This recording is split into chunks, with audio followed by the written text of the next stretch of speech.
Okay. I have no. There we go.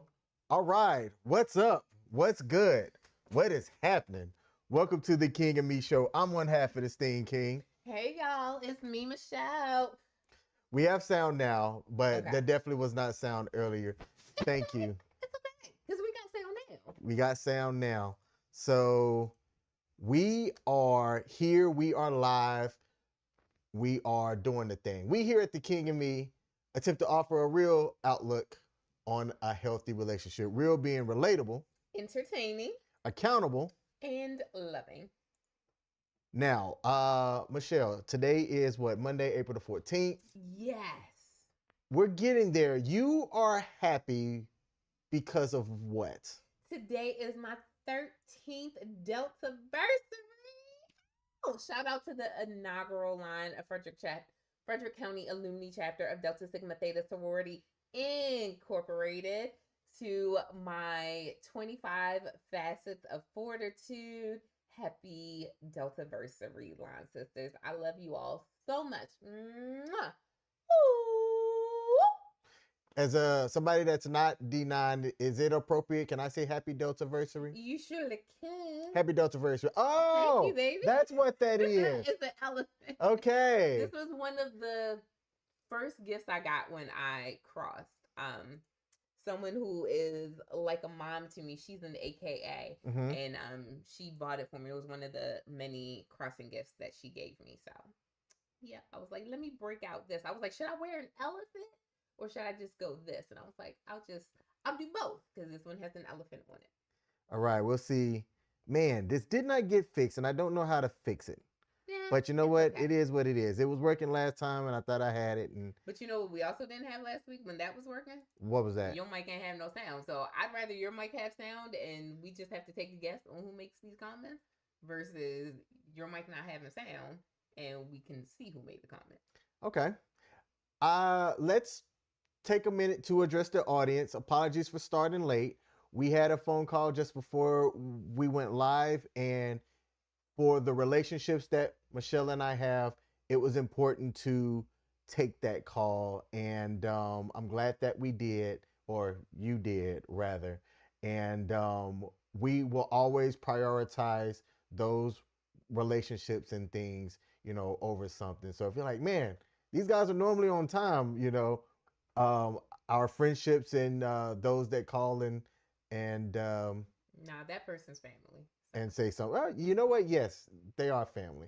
So that is why we started a little bit late. But just know that that's also the type of people that we are too. Like if you call us and say, hey, I need advice or something or whatnot, we will definitely be there to the best of our ability. Yes. So, Michelle. Sir.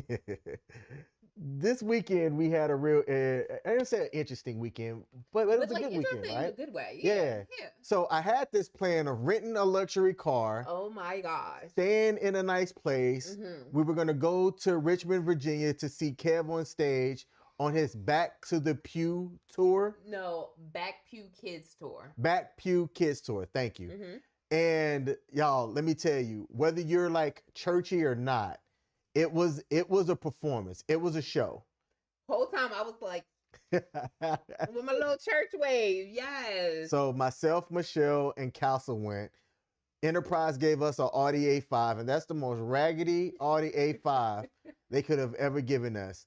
It was making this plastic rubbing sound as we were driving off. The car was ever in motion, and it was annoying. So imagine you're on a 3-hour road trip, and you just hear plastic rubbing, just ingy, just Like all the way time. down. Music couldn't drown it out. It was a whole thing. And trust me, he tried to drown it out with music. He did. He really did. So yeah, the whole Audi A5 situation didn't work out. But in the grand scheme of things, I'm not complaining. We were able to get down there safe, which is what matters. Myself, Michelle, and Castle all had a good time. We even had good seats too. I called myself showing up an hour before. Yeah, we showed up an hour before. Yeah, because doors open at 6. We got there like 6:25. Yeah. And the show started at 7:30. And black people actually showed up somewhere on time for a change, because a lot of the front seats were taken. So as we were looking for a really good seat, because it wasn't reserved seating, I said, hey, you know what? Let's just sit here. It was a little bit further back from the stage. And a nice usher came up to us. Shout out to Monica. Thank you, boo. Yeah, Monica, appreciate you. And she said, hey, it looked like y'all were looking for some better seats. There's some like 3 rows up in the front row. I said, oh, bet. So we went there, took it, sat down, had a phenomenal time. Yes. Now, why am I bringing this up? Part of what we're going to talk about today stems from a conversation that, or part of the show or jokes that one of the comedians had. They were trying to quote unquote play matchmaker, and a little bit of what they were talking about So were asking people in the crowd if they were single. So one particular comedian said, where are the single men? I think he said men first, he right? said men first. Yeah, men first. And I mean whispers. It was like one person. Like, I swear it was one person who made us. And the majority of the guys that were there were kind of like with they boo thing, like how Michelle and I were. So if there was like probably literally maybe only 2 people that said something. But when the comedian asked, where are the single women at? Way more single women.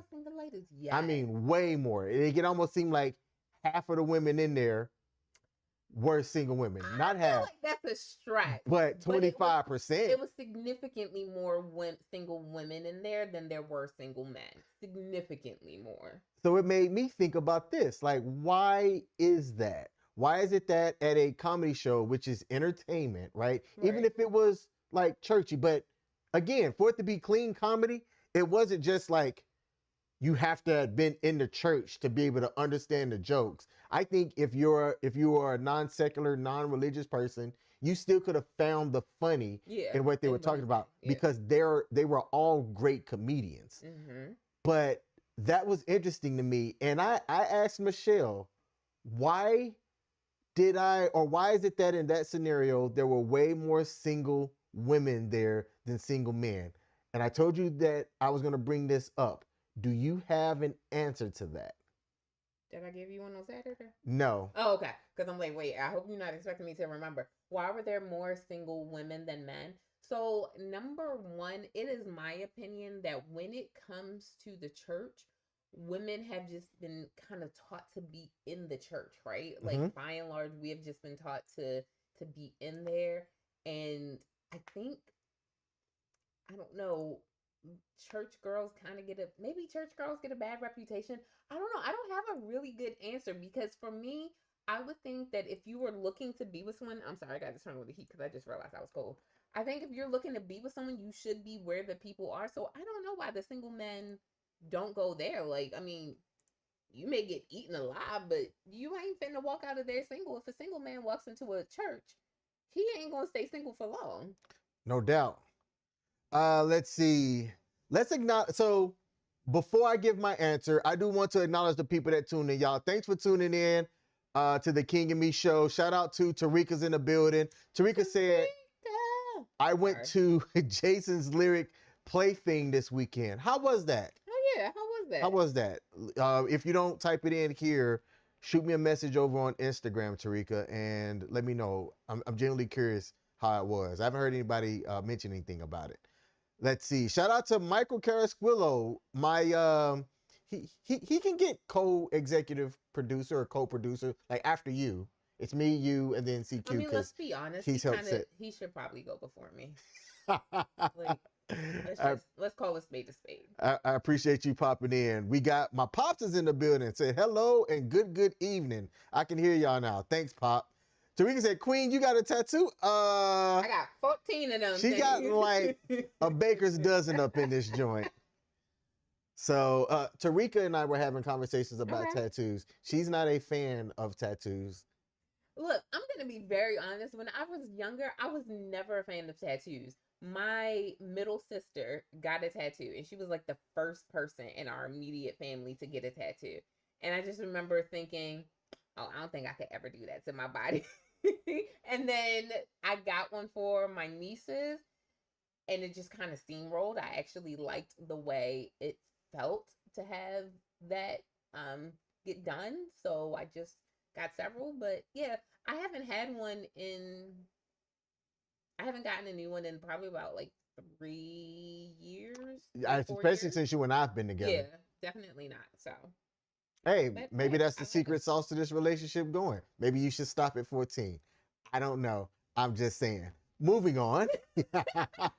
We did talk to Castle, or I talked to Castle. Really, it was a conversation that all of us were a part of as we were in Capital Waffles in Richmond, Virginia. Mm-hmm. And one of the things that I was telling Castle is that I recommend it. I didn't tell her because it's really going to be her decision as she's about to become an adult. Is that I love the way you say that. I don't recommend she get a tattoo. Ooh. It's different in how society views it on men versus women. I don't make the rules observationally. It's just what we look at. So I explained to her why I wouldn't recommend. But even as she was telling me about what she would get, I'm not against it at all. Like what she would get, I'm like, okay, that's fair. Just understand that, it does, depending on what industry you ended up going into, it could affect what you do. And I think she had a fair point that because she is an artist and she's heading more in the artist sector, it's actually kind of expected for you to have a tattoo and to kind of do that. So I get it. Shout out to Boken Brogan asked if we read the chats. Yes, we do. We actually are able to display them, but for some reason, I can't get that to work properly. But do y'all read Twitch or YouTube chats? Yes. Yes, we do. Mm-hmm. So thanks for commenting. And add us some more. CQ said, shout out to y'all. Love your content. Keep up the great work. Thanks for popping in, CQ. Thank you. See, when you give people compliments, it does change their disposition. No doubt. Boken Brogan, I hope I'm saying that right, on Twitch said, I think the church definitely recommends men do all of the courting without giving advice on how women can court. Ooh. Okay. The truth. I'm gonna save that one. I think that could be a whole topic. Can you say that on there or no? But okay, so I know where it was at. Hold on, I can screenshot we just gonna do what my fancy little bam. There we go. Okay. So, my answer. She said that the show was great. Okay. Awesome. Tarika did. My answer is that when you take a look at the dynamic of most churches, depending on the church that you go to, in my opinion, I think you see older women in the church, and I'm going to catch Rick for this one. OMG. Past their prime, ready to be in a relationship. I'm going to catch Rick for that one. Oh, no. And I know it. You know why I agree with you? Okay. Because he just asked for single men and women. he didn't ask for an age thing. Correct. So I wonder if you were to go to most churches and you were to do like an age breakdown of the singleness, I wonder how many women under the age of 30, like in their careers, you would see, or let me be generous, 35.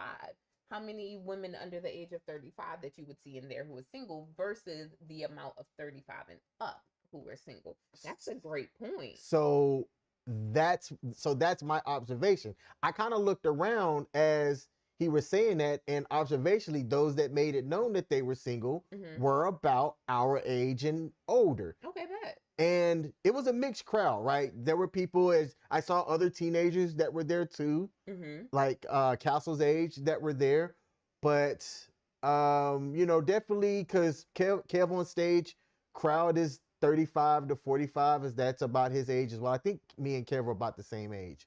Yeah. So because he was talking about like turning 40 and that type of stuff. Yeah. So I don't know. I think that we saw that dynamic at that show yesterday, but it like we went, oh, and that's so counting as a date night. I don't care.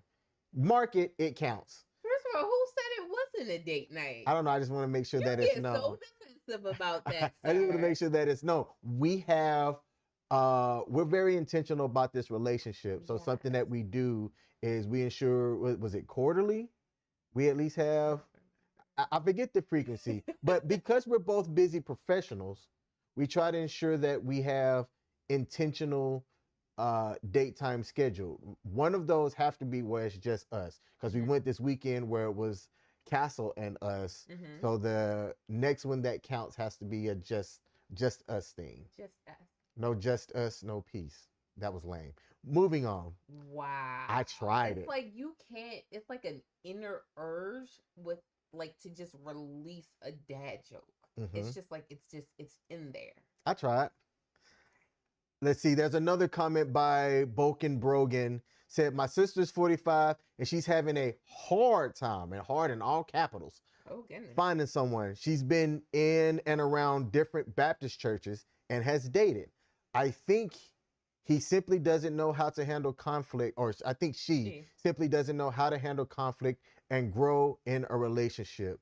She has no kids to add. And see, that's what we're seeing observationally too, right? So the guy who I'm renting from, he's a couple of years older than me, and he wants to be married. He has a desire to be married, and he doesn't mind me sharing this because he talks about it very publicly, as he's a content creator as well.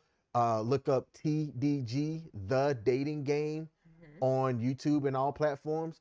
But he's never been married. I've been married. I've been divorced. If you're new to our show, Michelle and I are in a relationship. We've been together for over 2.5 years. I'm so proud of you. Thank you. And Michelle has never been married, right? So when you're looking at people and what they desire to do going forward, your sister, the guy who I'm renting from, they do have a desire to be married.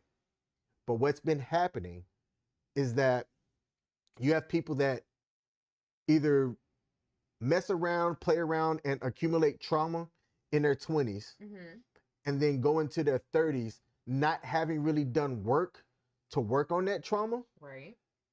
So as they're looking for suitable people to try to develop a relationship with and build with and grow with and laugh and do all of those things, it's difficult to make a relationship work when you have somebody that's coming to the relationship over the age of 30 ready, and somebody that's not ready who thinks that they're ready but really haven't done the work themselves. And when you are someone, man or woman, that are healed, healthy, you have an understanding of who you are, you're confident, you've got your credit together and everything like that, you don't go for anything haphazardly, because you understand the work, time, energy, and effort that it took to get to where you're at, and how easily that can be derailed if you allow somebody to come into your life and mess up what you have. Preach.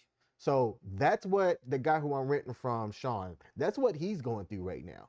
He is actively dating. He's dating. He wants to find a wife. He wants to build a family. He's 42. No kids. never married, but he has all of the things that people are saying that they require from a person: stable income, house, car. He's not dumb, Right. all of those. Oh, the man would literally build things as a All the hobby, time. Like that's just like that's what he does for fun. as a hobby. Yet he's having a hard time finding somebody suitable. And in my opinion, his requirements aren't that high, right? I think so anyway. I don't think he's outlandish with what he's asking for somebody that he's looking to vet to become his wife. Okay. That's fair. That's my 2 cents anyway. But I appreciate that comment. And I'm curious what your sister's doing. Like, we want to have call-ins on the show eventually where we hear from the people, like what's 'Cause going I would on. love to. Like I'd love to have that engagement and that dialogue. Yeah. And like what's actually happening out there. Mm. So I would love to eventually have that on this show. We have the capability to do it, and we are going to get there. Yes, Now, speak it into existence. yeah, exactly. Like what old buddy said. Mm-hmm. And so, Alton Walker. Alton Walker, yeah, talented dude. Yes. Killed it on the drums, killed it on the microphone doing comedy. Like my favorite part was literally he kind of had like a mic drop moment. Yes. Wiped the sweat off his face and then walked up and got on the drums. I was like, you got to be kidding me. I love it. The talent is unmatched. Paul Bennett on YouTube said, you'll find a lot of women under 35, but the male flight is real for a variety of reasons. And Paul is so right. Yep.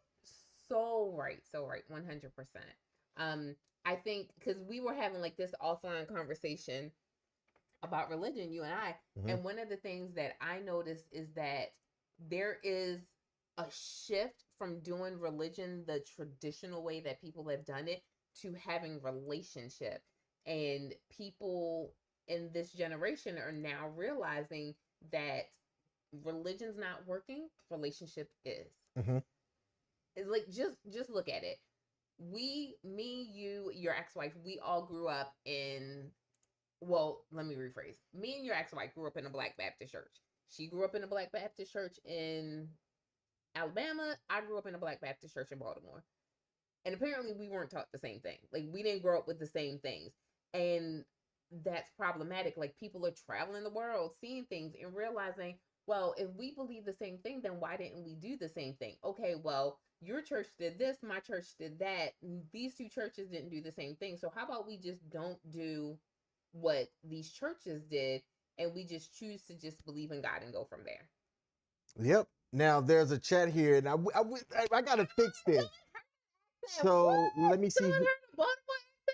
I love it. So it was Boken Brogan said, I live in Baltimore. I had to learn how to say it that way. He did. I did. And I thought I heard the accent. Yep. Baltimore, born, bred, and raised. Yes. That's my home. I grew up in Northeast Baltimore, up the across the street from Morgan State University at the intersection of East Belvedere and Perrin Parkway. 'Twas my home. Like I'm Baltimore through and through. I went to Yorkwood Elementary School, Chickapin, well, technically Chinquapin, but ain't nobody say it like that. It was Chickapin Middle School, Baltimore Polytechnic Institute, and Morgan State University. Baltimore bred. No doubt. Now, today's episode is, it stemmed from a conversation about things that people are doing that are precluding them from finding somebody.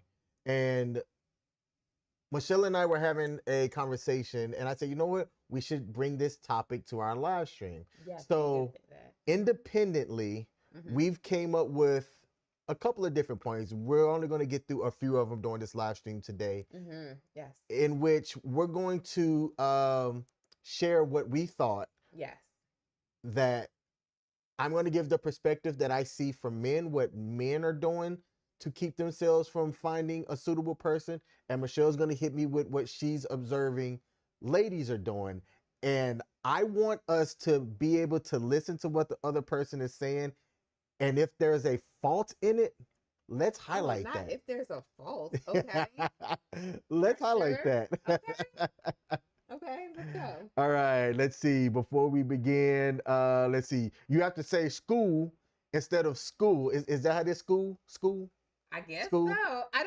I don't notice most of the times what I'm saying. And the two thing, two. Say it. I say Sue. Like Okay. it comes out the way it is. Q. So I was talking to some kids about it. It's like TEW, Q. Yeah, exactly. So when I'm texting one of my friends for boo, you, and two, we do put the EW instead of what it's supposed to have. But sometimes, because when I was younger, when I was a child, I had a Jamaican accent because of my family. So I'm a vocal chameleon. You put me anywhere for 2 weeks and I'll sound like I'm from there. But there's some words that, especially if I drop and get comfortable, there's some words that you can tell I'm from Baltimore, and then there are other things where it's like, no, I can't tell you're from Baltimore. That's why when this person said that, I'm like, yes, you heard an accent, because so many people are like, well, you don't say too like that, and I'm like, some things get lost in the translation between me losing the Jamaican accent, me having the Baltimore accent, and then me being here and picking up like the nothing accent. No doubt. Hey, there's another one here. I thought this was funny. Sorry to derail. Look, sometimes our best conversations I got come ADHD. from. You ain't doing nothing but just like helping me. Our Okay. most viral clip came from me derailing the conversation. Said, sorry to derail, but I went to a church in Memphis. Hey, shout out to Memphis. That's where I go from time to time. I love Tennessee. That is near where my pops is at. So I'm really familiar with the Memphis area.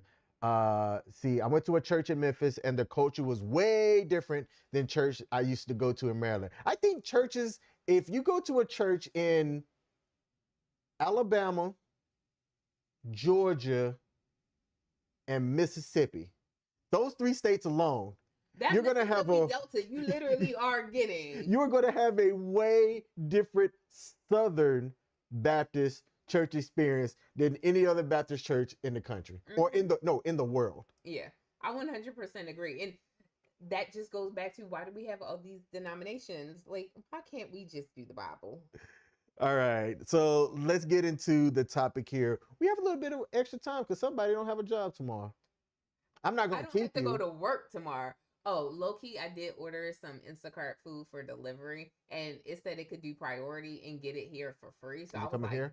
yeah. Okay. Because it said it could do it quickly. What time? I don't know. It said priority, so it said something like an hour or something. So I was just like, not bad. Hey, I like free. Free's my favorite word. All right, cool. I'll kick us off.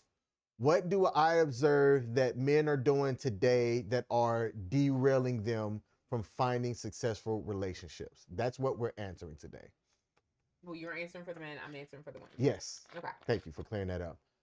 I think that men are not getting mentored properly from older men at a young age. And that's what's derailing them from being able to find successful relationships. Ooh. Observationally, we did a video a stream or two ago in which we shared, actually it was 2 streams in a row, in which we shared content creator Darren McPherson, in which he said he did 7 points and 7 reasons why older men are walking away from relationships.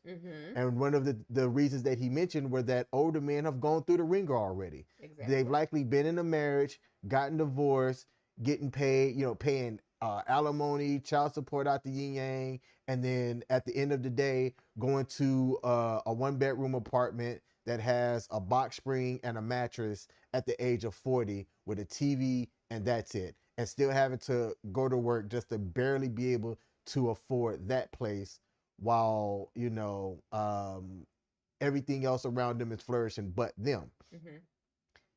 And I think young men are seeing some of that, and they're hearing how older men are talking about relationships and going, you know what?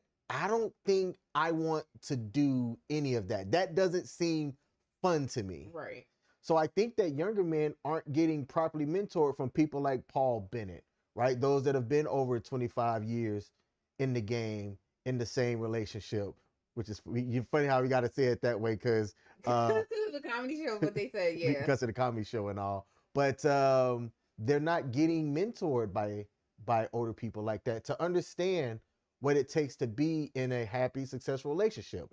And I'm going to add this too. Michelle and I, under 5 years together. People say all of the time, marriage is hard. I don't like that. Or relationships are hard in general. I don't like that. I think you have to be confident in who you are and what you can provide. And also just don't tolerate anything just because. Mm-hmm. And as long as you put all of the cards on the table, which is what I did with you early on. You did. Here are the cards. Let me shuffle them up. Take a look at them. Boom. If there's anything here that you don't like, we don't have to pursue anything, right? So I laid everything out. Some things, and I did the same thing too. And you did the same thing. And there was still some discovery that had to happen just as we get to know each other. But I wasn't afraid of showcasing who I was and just being who I am. And if she rocked with that, great. If she didn't, wasn't gonna see me cuddled up crying in the corner. Train's going this way, baby, and it is what it is. So for me, the first thing that I would highlight is that younger men aren't being mentored by older people who are also in successful, loving relationships. And is that a symptom or not? Okay. And so what do you want me to do? Do you want me to say the one for women, or do you want me to comment on what you said? Comment on what I said first, and then you can then we'll address the comment here and then go into your first point for the ladies. Here's the thing. I believe mentoring is a good thing for every single area of your life. For everything that you do, it's good to have a mentor. I remember one of the most humbling things that one of my pastors said during a sermon one time is that everyone should have a mentor and everyone should be a mentor, meaning no one is above it regardless of your age. Everyone should be mentored. Everyone should do some mentoring. And I think that so often we get caught up in this society of, oh, I can do everything on my own. I don't need nobody. I don't need to listen to no OG, to no old head or anything about what they saying. I'm gonna just go do my own thing. And I think that arrogance leads to devastation and destruction. You need to be able to, I'm dramatic. You need to, you need to be able to pick on the wisdom, or, dine at the table of the wisdom of those who have come before us and done so many other things. Like, that's our problem now as a culture and as a generation. We don't listen to our elders. We just like, nah, OG, like, I don't know what you're talking about. You don't know what you're talking about. I'm just not going to listen to you. No, these people come with wisdom. Lived experience is the best teacher that you could ever have. And this is coming from a teacher. The best teacher you can ever have is a lived life. Okay. Mic drop. Interesting. All right. Let's do comments. Let's see. Let's do comments here. I'm going to go back up here. I've been married for less than a year and I'm learning how to communicate without assuming the worst. Getting out of the, she gonna be upset about X, so let me not say anything. I used to do that. You did. I used to do that.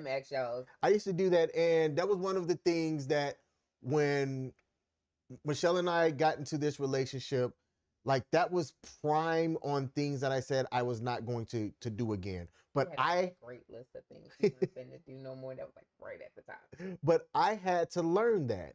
And that's what I think, like, that's going to come to one of the points that I'm going to talk about later. But I had to learn how not to walk on eggshells. Mm-hmm. I had to learn to stand on my square and say, I'm going to bring this up. She likely is not going to like this, but it must be addressed. This must be discussed. And as long as I'm doing it and you're doing it in a respectful, loving manner, then you've covered all of the things on your side. How it's perceived and how they respond to it, you can't control that. And I used to kind of want, not really control, I'm a non-confrontational person. So I'm like, well, if I'm bringing something to you, I'm bringing it to you so that we can address it. I have respect for you to do that. Bring it up. Yeah, and I think people underestimate how much respect it does take to bring up issues that you're facing. So I appreciate you for doing that.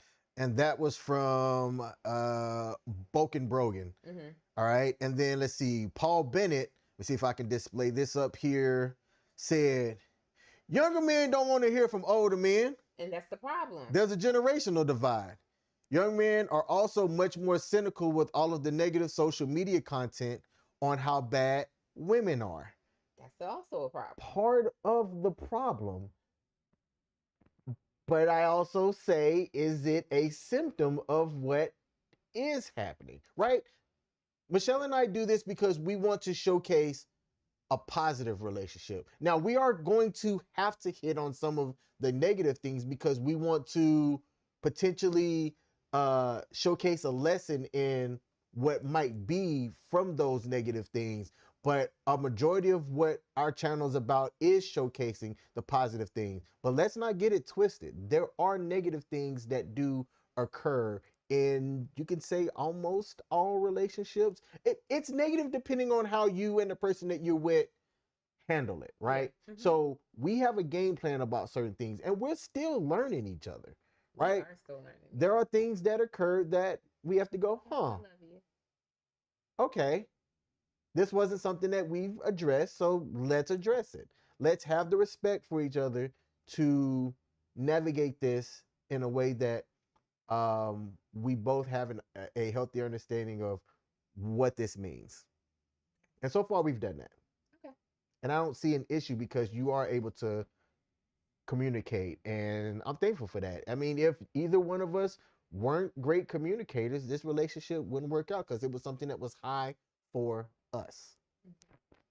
Let's see. We also have this comment here. I have two buddies now who just got engaged and haven't even talked to their fiancés about money. Scary stuff.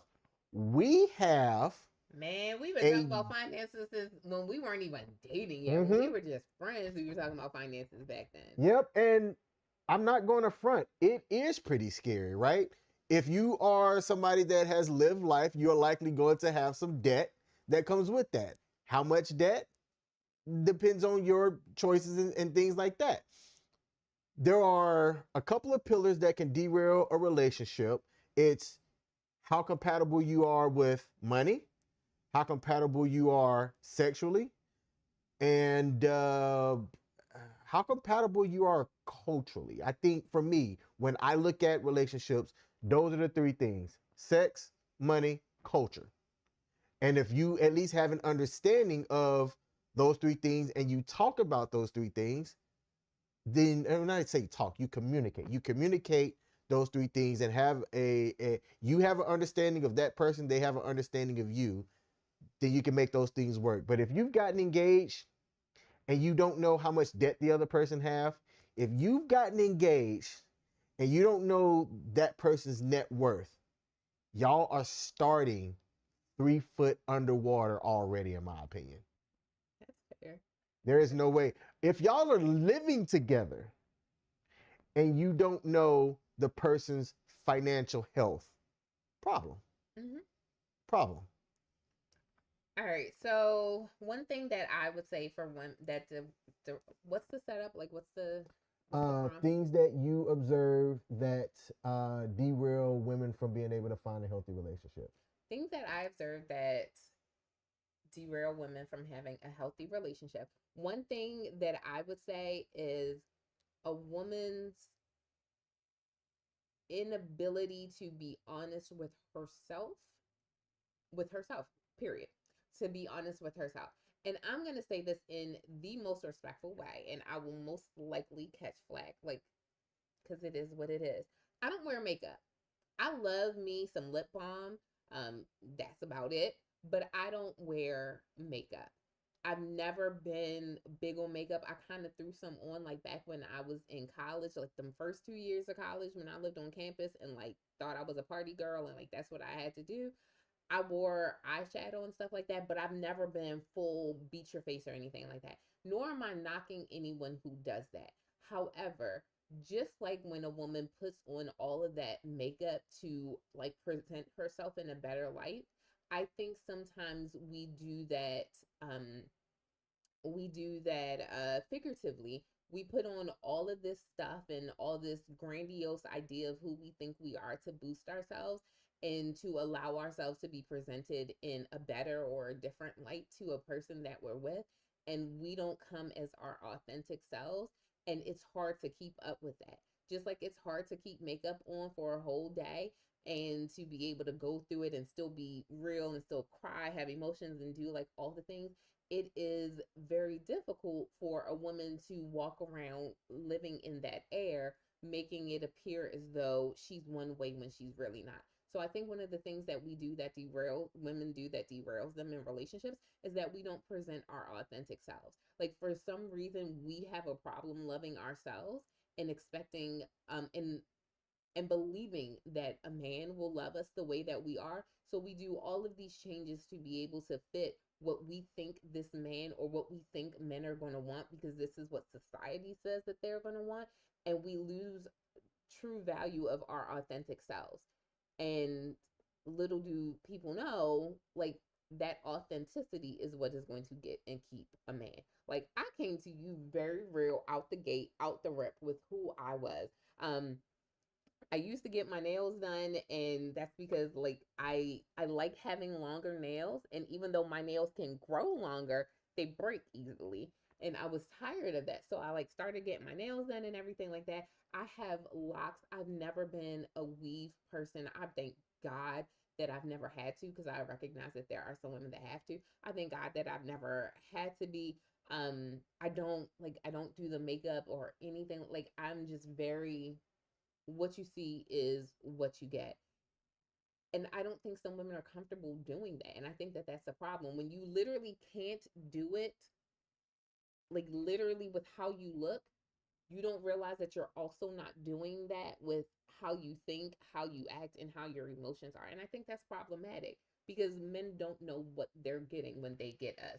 Like when we watched that video from Darwin, it was talking about the switch and everything like that. And I think part of the reason why that happens is because some women don't know who they truly are. Some women have never gone on a date with themselves to know who they are. Like you need to be authentic with yourself, with that woman in the mirror, before you can be with anyone else.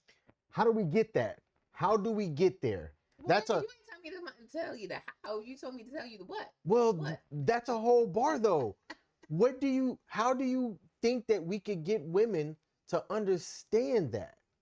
Well, okay, so and now this is the part that like it's gonna snip it and I'm gonna get killed on sorry. I'm gonna get devoured on IG for. Men, you gotta stop accepting all the other stuff. Women do what they perceive men want. Women get BBLs not for themselves, but because we perceive, excuse me, they perceive that that's what men want. They perceive that men want that woman who has the hourglass figure. They perceive that men want that, so they go and do that. Men, y'all gotta change what you're accepting. Like, start telling women, go on these social platforms and everything and say, I want my woman to be natural. I don't want her to wear weaves. I don't want her to have fake nails out to here. I don't want her to do that. I promise you, like 95% of the women who are doing this stuff, they are not doing it for them. They're doing it because they think that this is what a man wants. That's taking the agency out of them though, and it doesn't solve the problem. You're right. You are 100% right. But that is also a symptom of, women are supposed to be submissive. We are supposed to do what our man wants. And if women are perceiving that this is what men want, this is what women are going to do. The marketplace dictates itself. So if a man is looking at the marketplace, they're going to pick whatever they desire, right? Sidebar. Tariq Hill, NFL player, definitely has a type, especially those that he's sexually attracted to. And people need to understand that. There's what your sexual marketplace value is, or SMV for short, and then there's what your relationship marketplace value is, and those are two completely different things. But listen to what you just said. So first of all, I'm glad you brought up marketplace. Business teacher, you have your MBA, so let's be real about this. We live in an economy where consumers have the final say on what gets made. I don't disagree with that. Make what consumers want. Men are the consumers. Women, in this case, are the producers. women are going to, in this case, Oh. for my example only, Mm-hmm. women are going to continue to modify themselves to fit what they believe the consumer wants.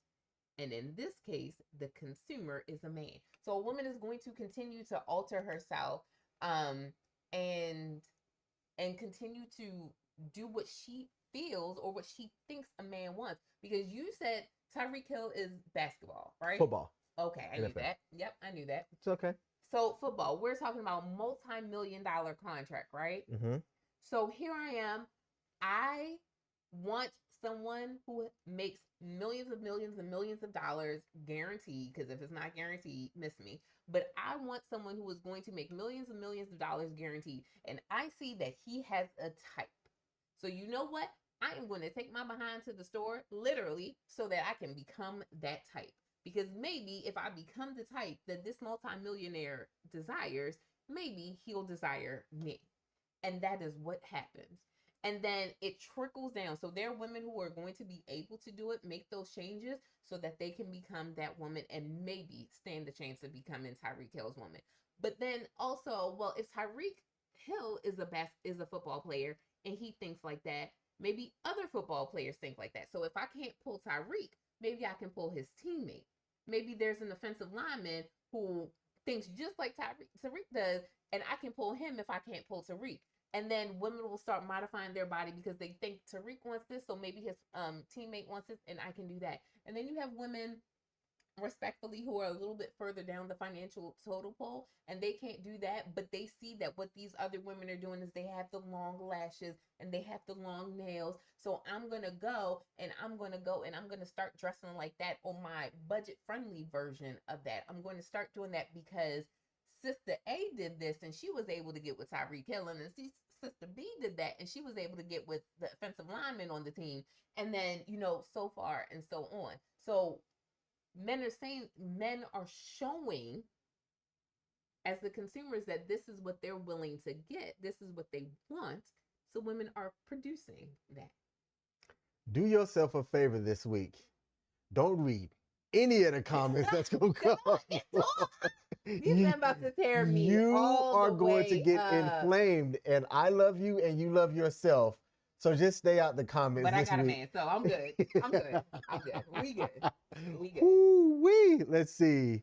We got a comment here. My wife is also makeup free, but she takes her skincare seriously. So does Michelle. Michelle is very meticulous about her skincare, and it shows. Look, I think she's gorgeous.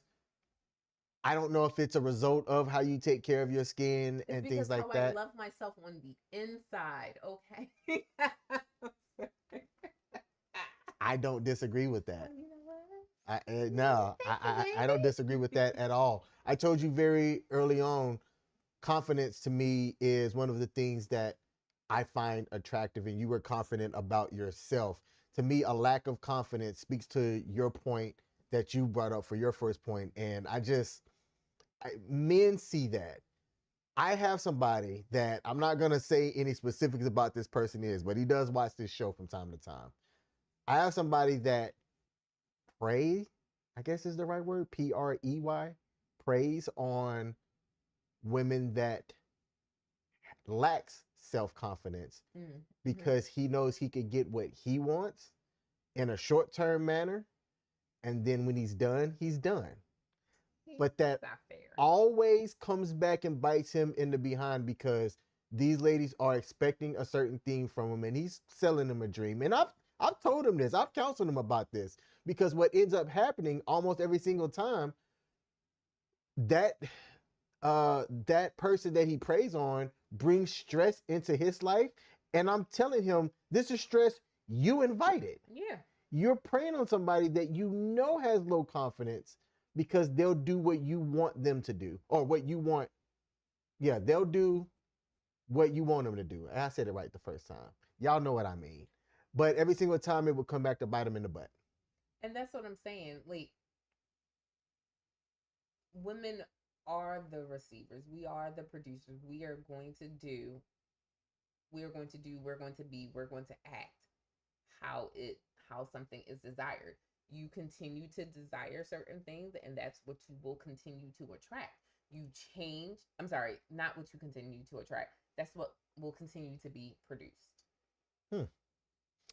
Not sure I agree with that anymore. Women often dress for other women, just as muscle guys in the gym often do it to impress other guys. I Mm, think both can be true at the same time. But so I feel both can be true at the same time. But I also say, even if they're dressing for other women, they're still not dressing for themselves. And that's where I believe the issue is. You're not doing things for yourself. Man or woman, you're doing something for someone else, and that's problematic. If you're not waking up in the morning and getting dressed for you, that's a problem. If you're not walking in your own authenticity and doing something for you, that's a problem. okay. And this is a comment for you. She's not lying. As much as I hate BBLs, there is a market for it. I mean, yes, there is a market for it. And as much as you say that consumers are what drive the producers to produce, I think that the market can change if enough of the ladies form together and say, we're not doing that. But why would, but what I'm saying is, what's their incentive to say that? If enough do it and stick to it and don't give in to uh, the crime that's going to come after it, it'll change. It can change. Human nature is going to say that's not going to happen because you are going to want, people are going, the people that are peacocking just to peacock, they're going to take advantage of that. Exactly. So it So doesn't. it's like, okay, so there are 100 women who are single, and you got, sorry, let's do smaller numbers. You got 10 women who are single, and you got 5 men who are single. So automatically, 5 women don't stand a chance, right? Because everyone is a 1-to-1 match. If 5 of those women come together and they're like, I'm not going to do any more BBLs, I'm not going to do makeup, I'm not going to do anything like that, most likely they stand a lower chance of getting selected by the 5 men. So it's like, well, why am I going to decrease my odds that are already slim of getting this man when I can just conform to what everyone else is doing and be able to keep the man or get the man or something like that? Like, there's no incentive for them to change, because if I change, if I do all this other stuff, then that's going to sincerely decrease my availability, or my probability, excuse me, my probability of yielding this, of getting this man. Who comments more on a beauty influencer? Let me see who said that one. Who comments more on a beauty influencer? Paul, can you restate that? Because I don't, maybe I'm not reading it right. Are Who you saying, comments like, more? for those beauty influencers who, Oh, male or okay. women, men or women, who comments more? If that's your question, I think it's women It, who comment more. hmm. I I don't don't, know. I don't follow yeah, that type of stuff. I I don't look don't, at, like, same. I'm being honest. I don't care about that type of stuff. I don't care about the newest eyeshadow. I don't care about Ulta, Okay. Sephora, um any of those things. Like, I go to Bath and Body Works for lotion. Not even for lotion. I go there for hand sanitizer and for soap. I go to Victoria's Secret for bras, and I go to if I go to, like, Ulta and stuff like that, it's just for lip gloss. But I don't care about that stuff. I don't care about makeup or anything. The skincare products that I use, is from a homegirl in Baltimore who has her own business, which also just got named, like, one of Baltimore's top skincare businesses. Shout out to NKV Skin, Nakia K Vaughn. Like, you were awesome. You rock. That's my esthetician. That's where I get my beauty products from. I don't care about that type of, like, I don't care about the other stuff. So I couldn't even tell you who a beauty influencer is, because I don't care. Like, it's not my lane. All right. So now that I think I understand what he's saying, I don't know. Because a beauty influencer, I think more women comment on a beauty influencer's stuff. Okay. And when you Yeah, have that's true. guys commenting, it's guys more doing, and I hate to say this, more simp comments than anything. Okay. Sidebar. There are fitness influencers that you see out there. They don't readily advertise it, but these fitness influencers are making money on the gym stuff that they're selling, and sex OnlyFans, like not like sexual OnlyFans. There was a article that was done that you have some of these people with 1.9 million followers that if you look at their Instagram page, it looks like they're just fitness influencers. But if you click deep enough in the links, no, they also have a very successful OnlyFans following, and they're able to extract money from men that just want to see people naked. I don't understand that. So then I've said this before on our stream, men, stop buying it. Like, y'all drive what happens. Stop buying it. Women will stop doing it. And I get it. Women need to have agency, accountability, and they need to be holding themselves to a higher standard. I 100% get that and understand that. I am not saying you are wrong. However, biblically speaking and everything, women are supposed to be submissive, which means that women are supposed to be led. So men lead in saying, we don't need this, we don't want this, we're not going to do it. Well, that's an interesting comment. Let's see. We got somebody on Kick that commented. No, go back up. Before, let me address Paul. Okay. Paul did say that ladies make up 90% of the followers for beauty influencers. Boken Brogan talked about, let me put this one up on the screen. I don't know, Paul. It's an ecosystem, I think. I go to the gym where ladies are wearing spaghetti strap sports bras and skin tight leggings. I don't know if a lady is doing that for other ladies. It could be for the attention. Who knows? All right. For a combo of both. And then I'm not going to display it because I think it's just wrong. Display it? Okay. I'm actually surprised. I'm gonna read this one. So let me do it this way. If I could do it fast enough. Here and then there. Oh man, I think there it is. Blinks Bunky on Kick. We got somebody that watch us on Kick. That's dope. Hey, shout out to that. Yeah. Hey, keep coming back. We're live every Monday, 7 p.m. Eastern. Says, why don't you get yourself a white queen? Black women are ignorant. You know what's funny about him using the word ignorant incorrectly? What's that? That he's ignorant by using the word ignorant incorrectly. Because ignorant means without knowledge, but just saying. I mean, that's a bold statement. I don't know. I assume people are serious. So I don't take everything at face value. because I take everything at face value, which is funny because I've done stand-up comedy anyway. But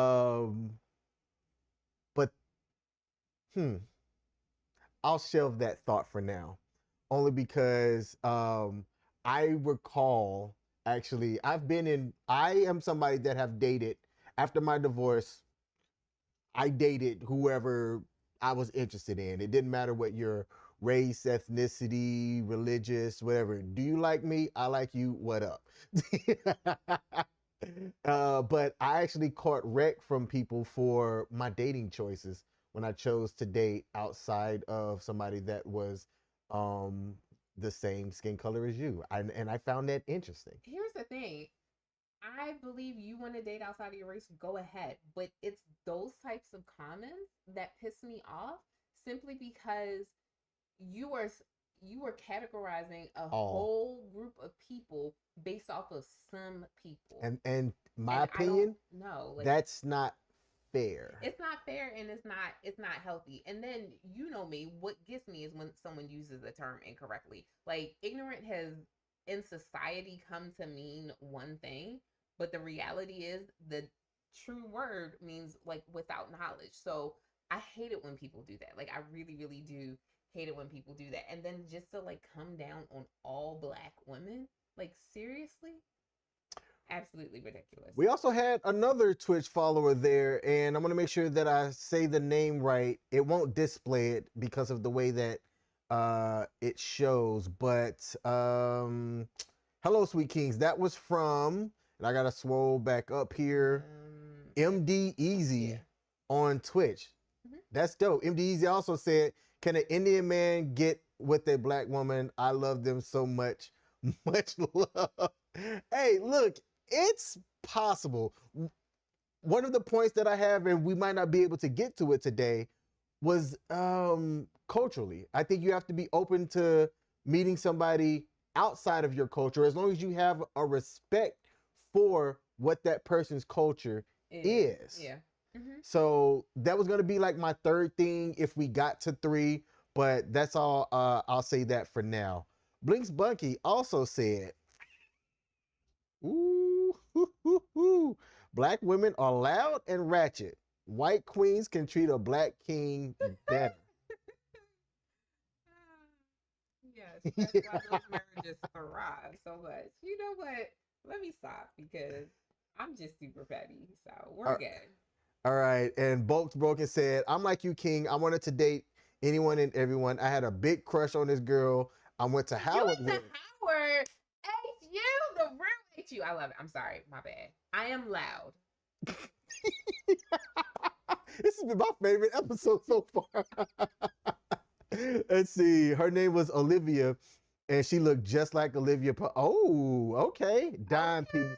But I take what I can get and what treats me with respect. Man, look, for me, it's it's easy, right? Beauty is in the eye of the beholder. I understand that wholeheartedly. And I've never cared who I've been with and what other people are going to think about who I'm with. That's a lie. In my teenage years, I cared. In my adult years, I don't know who this Bulk and Brogan is, but he started following. He started following us on what's that, Twitch. yes. I need you to go follow back simply because he went to Howard. I don't even care if he graduated. He went to the real AU. Like I need you to go like follow back and like make sure we're in contact with this person because they went to HU, the real HU. Okay, he said that his wife, who he earlier said that he's been with for a year, is South American. I have been with people across different borders. One of my first girlfriends was barely spoke English. Yeah, I remember that. Like, and this was before cell phones and smartphones and things like that. So yeah, for me, it's like, who likes me? Do I like you? Let's make this work. It's that easy for me. I don't have this whole laundry list of things that they should or shouldn't have or do. And this one right here is, as an Indian man, I feel black sometimes. Like I get offended when my peers use the N word around me. Where are you from? Like, are you from India? I've been there. It's a pretty interesting country. I've landed there, and ooh, in my 20s. I was definitely younger, but culturally, what I saw there was actually pretty interesting. I had a conversation with somebody when I was at the airport, and they were talking about my pilots. So we had a white lady pilot and a black lady navigator. And the Indian guy, I don't know why he thought to ask me this, but he goes, "Hey, is she single?" and he was talking about the black navigator. And I'm just gonna say this observationally, whenever we went out as a crew, the pilot got more play, from guys, but the Indian men, man, they love that navigator. Like 3 guys tried hitting on her in like 30 minutes, within 30 minutes of us landing there. Because they know us black women will appreciate their food. It was hilarious. We're going to appreciate that curry. We're going to appreciate some well-seasoned food now. But, it's not about really how you feel. It's who you are as a person. For those of y'all that know me in real life, you've met me, you've hung out with me, my circle of friends are about as diverse as you can get. I think so. Are you saying that it's different? I mean, think about it. CQ, who was on earlier, Pete, Will. You just like United Nations. You got a little bit of everybody. Yeah. And do you have a general love of life and respect for others?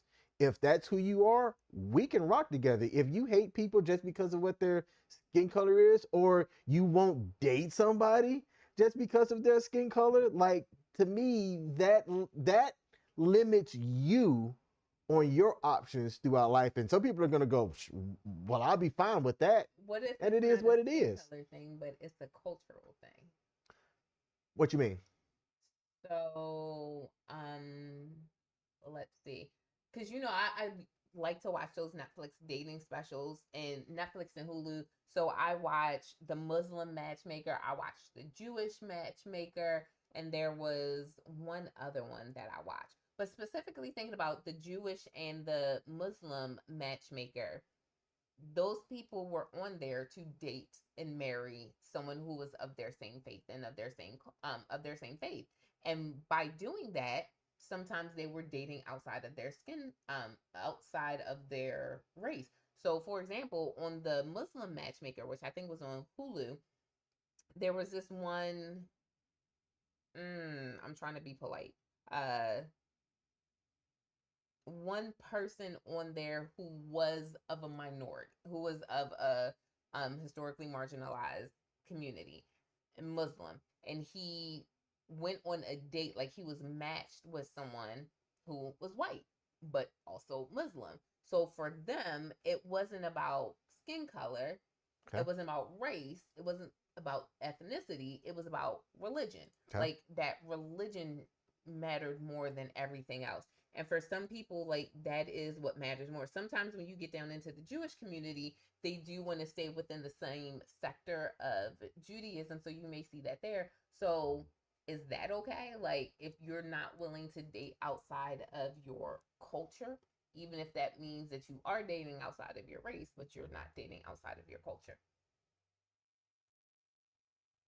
I gotta put some thought to that. Okay. I gotta put some thought to that. Let's table that one. Let's see. I'm gonna do this one here, and then I think we should actually close the show. Only because we're like past what our normal runtime would be. Oh, or or Skip this just one. or just thank people for commenting. All right. No, this one is safe. I want to answer this one. Okay. All right, so let me display this one here. It is off topic like a mug, but I do want to bring this one I up. feel like that's a good one. Okay. Sir, can Indian man with the African wife use the N-word freely in America? No, I don't believe black people have a pass to use the N word. Like, I'm so over this. I'm reclaiming this word. How are you going to reclaim a word that was used to cause devastation on my ancestors and used to continue to divide the country and was used as a way to like continue to hurt and just like devastate us as a people? There is no reclamation on that level of pain. Like, no. No one And has a pass to use it. and separately, I'm not just saying this, but like I agree with her.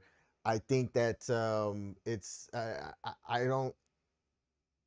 The short answer is no.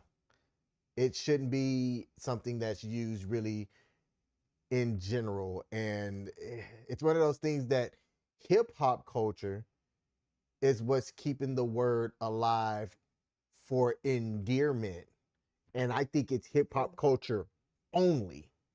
They believe in that level of reclamation. I'm like, oh, And it's not smart in my opinion. like, no, thank you. And then the last one here, and then we are over time. Well, my order, she's still shopping for my order.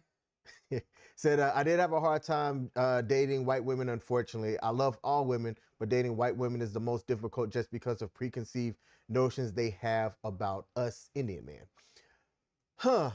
What are those preconceived notions? I'm curious because we are going to have an episode in which we exclusively talk about dating cultures, right? Like things that are dating cultures and stereotypes is what I had. Yeah, that's what I thought. That wrote it down comment as. came from Bulk and Brogan. So Oh, black. see, my bad. The way that we are normally able to display it does show it. Right now, I kind of have to go back and forth. So, Broken Brogan, my bad, bruh. Uh, so I did have a 6-month thing with somebody from the Caucasus Mountains, and with her, there weren't any preconceived anythings, which I was happy about. Like there wasn't no certain expectations. Like it was, who are you as a person? And I'm thankful for that. I can't do the stereotypes. I can't do the preconceived things. Like that would drive me absolutely nuts. Because I'm not going to live up to what you have preconceived thoughts about. I'm going to be me. I can't dance. I got 2 left feet. It is tragic. It is. So my bad, Vulcan. I thought because I couldn't see who it was on one platform, I thought it was the person that was asking from Twitch. So apologies for that. But guess who popped in? We got, who is that? Lost in Translation said, "Hey gang, what up, what up, what up? Appreciate you popping in, good sir." Well, so you said we do have time? Yeah, we got. You okay? Still shopping. Okay. Let's see. When are you guys gonna do twice a week? Hope y'all have a great week. We can do twice a week when we move in together. Okay, that's fair.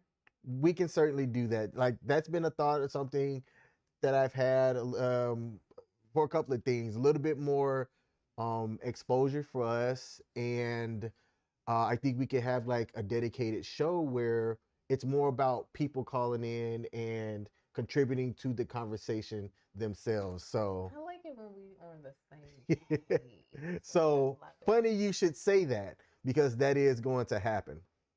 All right, is going to happen. Your boobs, never mind. Let's see. I definitely call in. I got some things to share. Perfect. Perfect. All right. So the next thing that I'm going to highlight that men are saying, that men are doing that are causing them to have issues finding a suitable mate. And I really had to dig for this one because you kind of talked about one of the things. But I think that men don't have a plan in general. And I think that more often than not, if you can at least convey what a plan is, whether it's a good plan or not, is a whole different subject. But if you can at least convey a plan, then I think that you'll attract somebody that at least has an understanding of what your plan is. And that person that agrees with your plan is somebody that you are going to want to keep around. The worst thing that you can do is be in a relationship with somebody that doesn't agree with your plan. They don't say anything to you about it. It eventually builds a whole lot of contempt, and then the relationship blows up in the end. Okay, I can get with that. And I'm going to add to this. I know different men and different couples from all walks of life. There are some people that are doing extremely well. There are those couples that are not as well off, but they are happy together.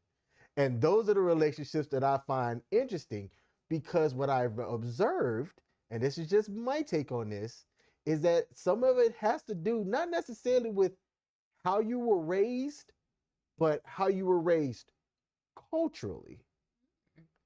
When I think about a lot of the Hispanic couples that I know over time, or people from South America and Central America, and I'm specifically naming those two areas, I've seen a lot of those relationships work because the lady understood what their man's plan was.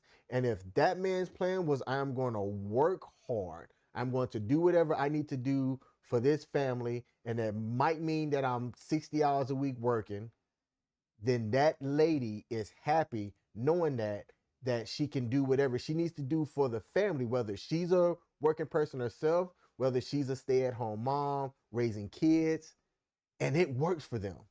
Okay. And I've seen a lot of that culture from people from South America and Central America, that their relationships last because the man has a plan and the lady understands what that plan is. Other cultures, I'm not sure what European cultures, I'm really not aware of African culture like that. Even though I have some, you know what? I've got some African friends that I need to tap into them with, a lot more. Ask them about how things are in their area, get a bit of a healthier understanding of how things are culturally with them. But I think that in general, what's lacking with men is that they simply don't have a plan. And I think that's problematic. So I see the comment, but I think especially if men are supposed to lead, there should be some general idea of where we're going, right? Mm-hmm. Like there needs to be some sort of plan in place. That's my thought on it. All right. Let's see. While you get your next thought together here, I'm going to take a look at some of these comments. I think because you've been divorced, you got some wisdom to share.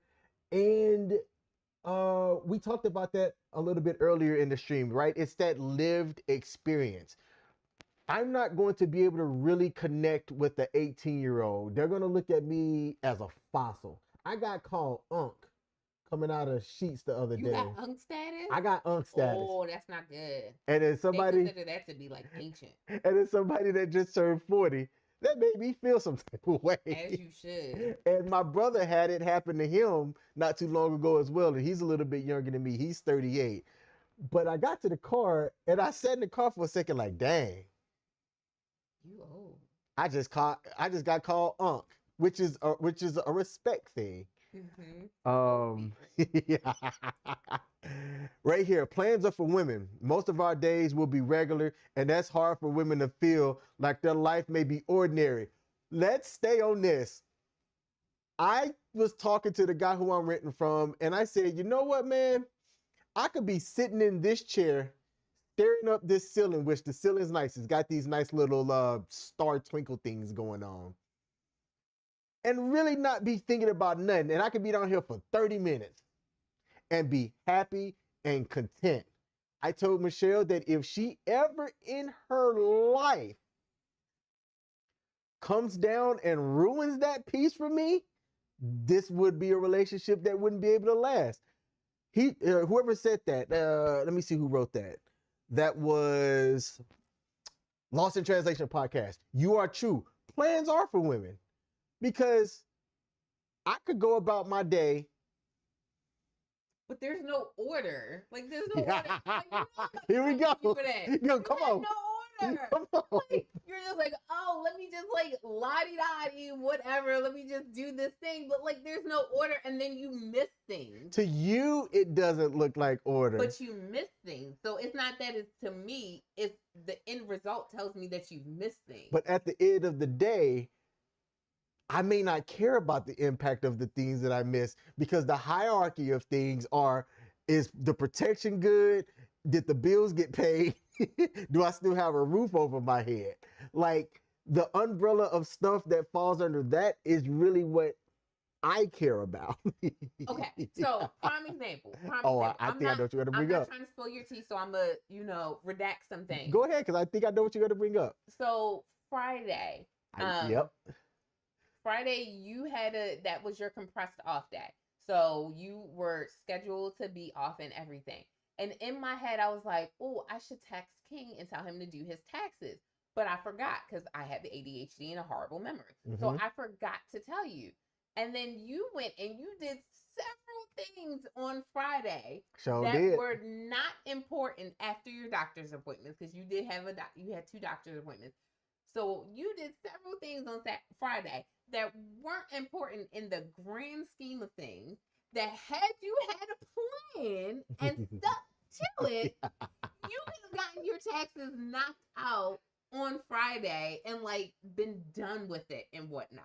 Mm-hmm. Plans work, okay? Mm-hmm. Sometimes you got to throw that plan out the window. But it's so funny that like you're sitting here agreeing with Lost in Translation, who shout out to him. Thank you so much. Like I know you follow us on TikTok. Thank you so much for popping in. But like sometimes you do have a plan. It's just certain moments in your life where you're just like, man, F this plan. And you don't even like create one. but we're going to Japan, and you're literally on socials every single day mapping out stuff that we're going to do in Japan. You were there finding out like all these other things that we need to be cognizant about. And me, the natural planner, I'm just sitting here like, that's a July issue. That ain't got nothing to do with me right now. Like, that is something I'll take care of in July. And I'm normally the worrier. I'm normally the anxious one. But you sitting here with a plan. So I love how you want to agree with Lost in Translation now when you know the value of a good plan. Right. Plans are important. They ain't for us. Oh man, let's see. I downloaded Tandem a few years ago. I was speaking to women from Eastern Europe, and it's way different. That was from Boken Brogan over on Twitch. All right. And Boken Brogan followed that up with, if some nations have experienced conflict, it changes the culture. It does. For example, you're recently married, right? But you can still use your eyes. I don't know where you're at now, but how many Ukrainian women do you see out there on the dating marketplace right now? And let me tell you, they're not wasting time finding men willing to marry them. These are women coming from a war-torn country in which their men are losing their lives. They're able to escape, and they're going to all these other places and getting snatched up quickly. Why? I don't need you to answer that. But to the people out there, why? Why is that? Why is that? I would say that because they have a healthy understanding of how things really could be different for them, that they're a lot more appreciative of somebody that is willing to say, I'm going to take you on as my wife and take care of you. They're a lot more willing to say, sir, yes, sir. Don't cancel me for that one, but tell me if I'm wrong. Tell me if I'm wrong. No man has ever asked a woman for her 5-year plan. But why not? Like, you should. Because we don't care. Respectfully, you should ask me. Because for some women, like I was scrolling and I saw something that said, I had no intention to ever use my degree. I'm trying to get married, like marry rich. You should ask a woman what her 5-year plan is, because her 5-year plan may be to milk you of your money. Oh, and that's how men end up like broke, destitute, in a place of divorce. Because you ain't asked homegirl what her 5-year plan was. You was just looking at her rear end. Like, you should have asked her, what do you plan on doing with your life? What do you plan on doing in this marriage? Like, what are how do we define some roles? And then maybe it wouldn't lead to divorce. Respectfully. Like, where do you see yourself in 5 years, ma'am? What do you plan on doing? What's your 10-year plan? What's your IRA looking like? Do you have a Roth or do you have a traditional? Do you have a TSP? Like, what are your plans for the future? I see that you have tattoos and piercings. How do you feel that that's going to impact your ability to get and hold a steady job that will be able to provide actual income into this relationship? Y'all should be having those conversations with us. I don't disagree with that. Of course not. It's sound doctrine.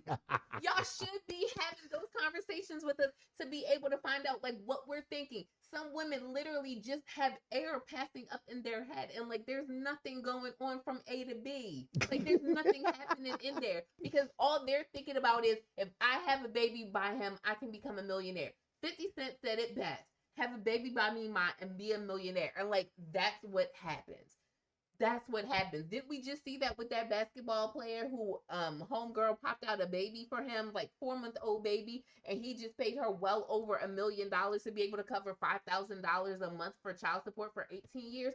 Sis just popped out a baby and she's a millionaire. Like, that is some people's end goals and plans. Maybe before we lay down, hey, Ma, excuse me, you beautiful and everything. And, I really think that there could be something between us. Like, I think between the two of us, we make some really beautiful babies. But, before we do all of that, what's your plan? What's we looking like in like 5 years? Like, where do you want to go? Where do you see this thing going? What's your career looking like? Are you Are you in a job that allows you to move up a ladder? What's your trajectory for your career? Like, you need to have Hey, conversations with people. I gotta give you props. Your guy game was good. That was good. Especially like, I mean, I literally saw your face transform when you hit the hey ma. Like going back to something I said earlier, because they know that they could lose their man at any moment. I spoke to a woman from Serbia and she agreed. A man should lead the household and do whatever it takes to protect the home. At Howard, unfortunately, men are being told to take a back seat and let the women make decisions pertaining to safety of the home, aka the Second Amendment. Wow. I believe in the Second Amendment, and God, you better pray to him if you try to enter my house, because I believe in the Second Amendment. I'm just saying. There was something that happened early on in our relationship, and I shared this story, and I wish that I could find and actually get the footage. Michelle did something that she knows now is a big thing because we've talked about it. Mm-hmm. But we went on a date, and I told her to not look at where we were going because I wanted to surprise her.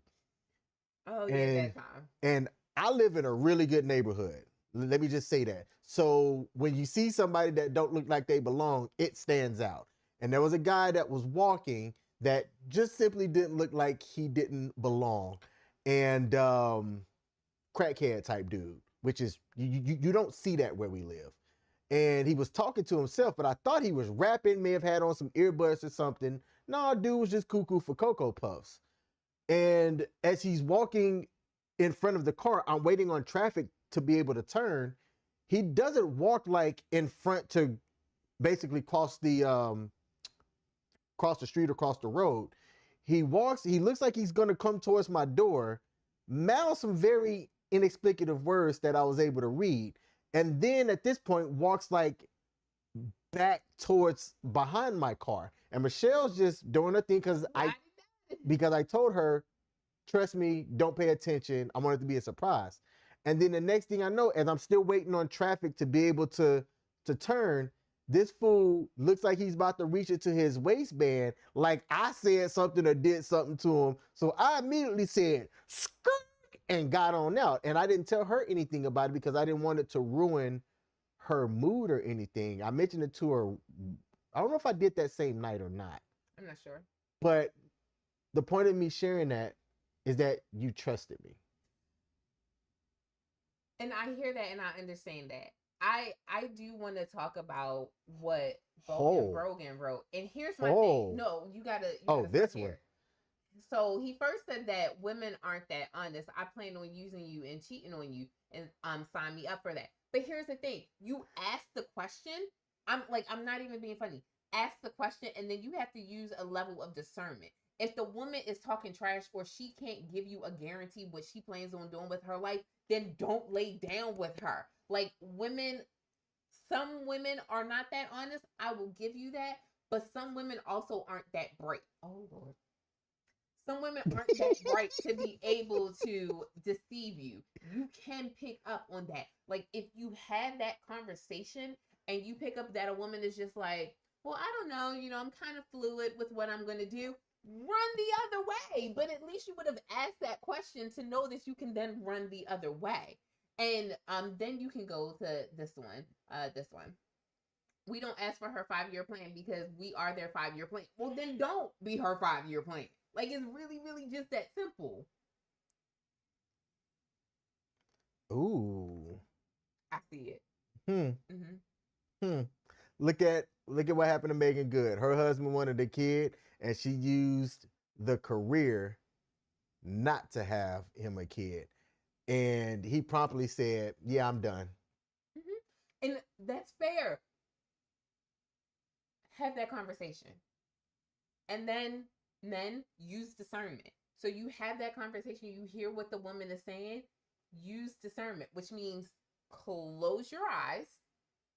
If you like Ray Charles and you out here feeling wrist, remove your hand so that you're not feeling the wrist.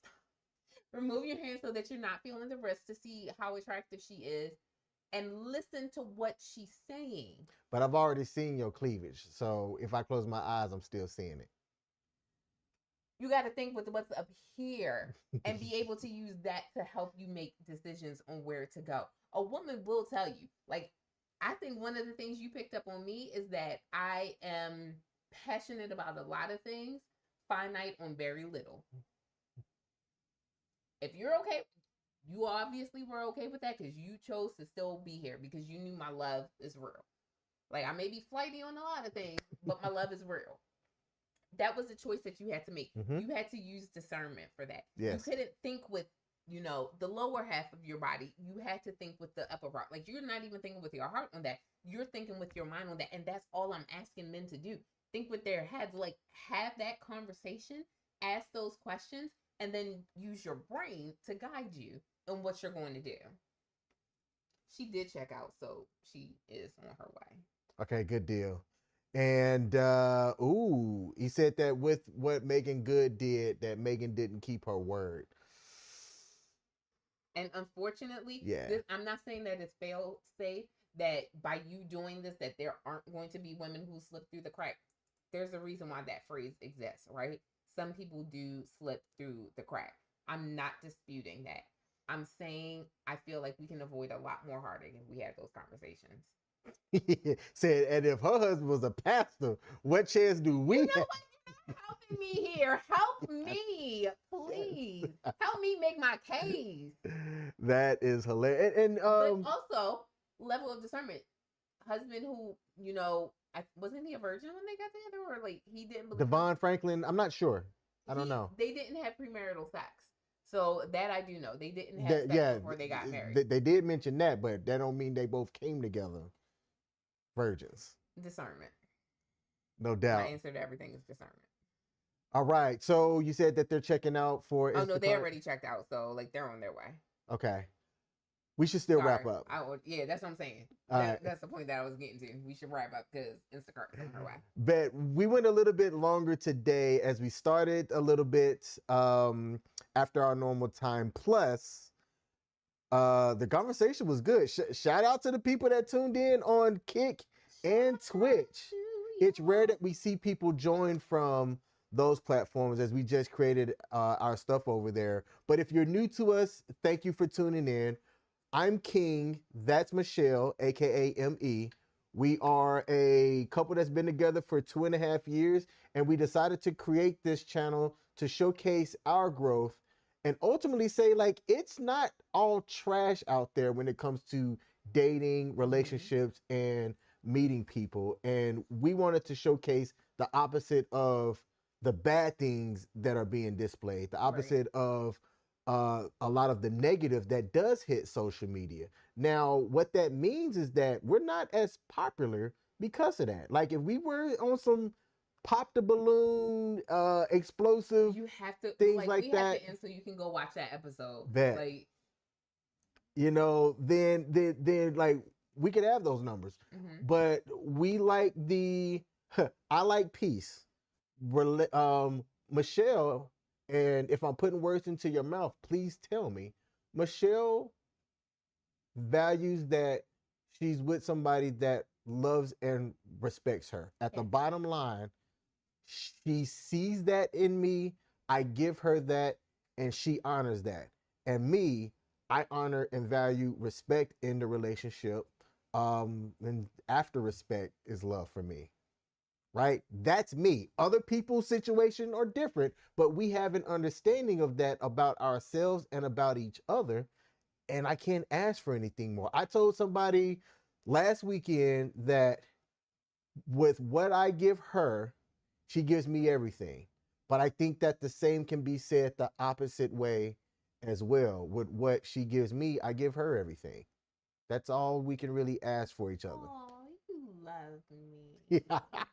So for those of y'all who are new, thank y'all for tuning in. To the new people in the chat, hey, that was a good chat. It was like, a good chat tonight. Good chat, interesting conversation. We are live every Monday at 7 p.m. Eastern. In the description on most of the platforms is our link tree. We also have a website in which we're going to have exclusive stuff. Like, we were trying to figure out where we can put exclusive stuff. It's going to be on the website. It's going to be on the website. But y'all, We created some awesome merch on that website, and I invite you to check it out. I have a couple pieces coming. I'm hoping one of them comes so that I can wear it on Monday. Like, I'm so excited about the new sweatshirt that I created. And if you don't know what I'm talking about, it's because you haven't gone over to the website, thekingandmeshow.com. Go check it out. Go check it out. Go check it out. And I just thought about this as well. The first person that gets something from our website, I've got something for you. Something tangible. It ain't gonna just be, oh, here's a mouse pad. No, I got something for you. The first person that orders something from our website and sends a DM on any of the platform saying what they got, I'm gonna send you something. Something that you can't. Well, I got a couple of different things I could send, but the first person that does that, we have something for you. And with that, actually, you know what I can do? Janelle Monet, not the signed copy. Obviously not. The signed copy is ours. So there's a copy of Janelle Monet's, I guess you could call it a comic. Yeah. That we have. We end up getting 2 copies. One was signed, the other one wasn't. If you are a fan of Janelle Monet, you might see some value in that. And we're seeing that along with something else. So we'll end it there. We also end it very standard where we always end on a kiss. But I'm going to come to you for a couple of different reasons. All right, come on over, baby. All right, so thank y'all for tuning in. Let me see. That's the comment. Thank you for everyone who popped in the chat. We greatly appreciate you. You are deeply loved by us all. And we will see you next Monday at 7 p.m. All right. Come on. Peace, y'all. Mwah. Bye. Bye.